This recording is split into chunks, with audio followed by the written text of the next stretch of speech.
اپنے دین کو اس طرح رسوا کرنے کی کوشش کی تو اللہ تعالیٰ ہماری نسلوں کو تباہ کر دے گا۔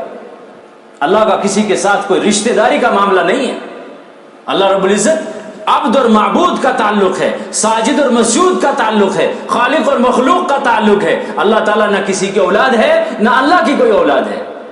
یہ سوچنا کہ جس طرح باپ اپنے بیٹے کے حق میں لڑتا ہے یا بیٹا اپنے باپ کے حق میں بولتا ہے، اس طرح اللہ کا نعوذ باللہ کوئی معاملہ ہے، نہیں، بالکل نہیں۔ لم یتخذ صاحبۃ ولا ولدا، صاف ہے، اللہ نے اعلان کر دیا، نہ تو اللہ کی کوئی بیوی ہے نہ اللہ کی کوئی اولاد ہے۔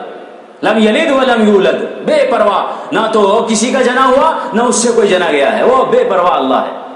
اس لیے اپنے تعلق کو اللہ کے ساتھ مضبوط کرنا، ہر حال میں اپنا تعلق اللہ کے ساتھ مضبوط کیا جائے۔ حضرت محمد رسول اللہ صلی اللہ علیہ وسلم کو سچا برحق عالمی اور آخری نبی تسلیم کیا جائے۔ آپ صلی اللہ علیہ وسلم کے بعد اب کوئی نبی نہیں آئے گا۔ اگر کہیں سے کوئی آواز اس طرح کی آتی کانوں میں پڑتی ہے، کانوں کو بند کر لیا جائے۔ ایک صاحب مجھے کہنے لگے کہ فلانے خیال کی کتاب ہے وہ پڑھو، انہوں نے لکھا ہے کہ نبی صلی اللہ علیہ وسلم کے بعد کوئی نبی آ سکتا ہے۔ میں نے کہا اگر اس طرح کی کتاب کو ہاتھ بھی لگایا اور یہ سوچنے کے لیے کہ میں اس کتاب کو پڑھوں اور اس میں یہ دیکھوں کہ واقعی نبی علیہ الصلوۃ والسلام کے بعد کوئی نبی اور آئے گا، اگر اس لیے اس کتاب کو چھوہا ہے تو یہ بھی کفر ہے،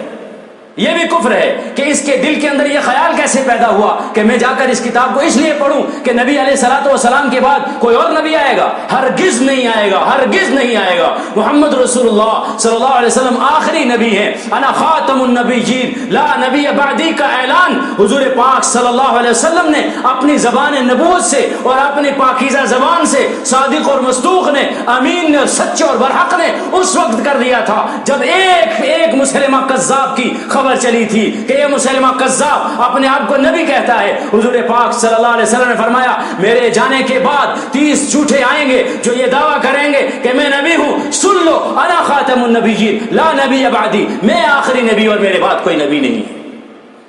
اس لیے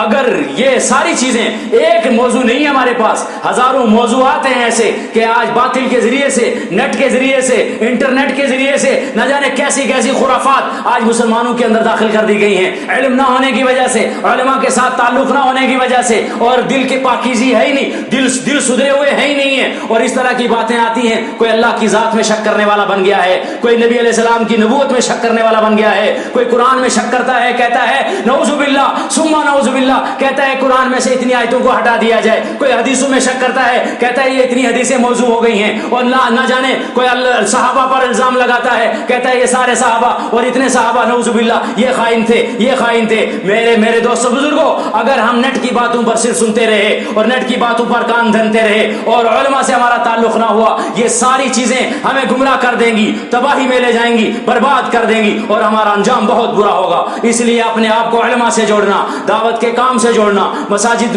کے ساتھ اپنے آپ کو جوڑنا، مساجد کے اندر اعمال نبوت کو زندہ کرنا، یہ وہ اعمال ہیں جن کے ذریعے سے ہماری دنیا بھی بہتر ہوگی اور ہماری آخرت بھی بہتر ہوگی۔ اللہ تعالیٰ کہنے سے زیادہ، سننے سے زیادہ عمل کی توفیق عطا فرمائے۔ وما توفیقی الا باللہ، وآخر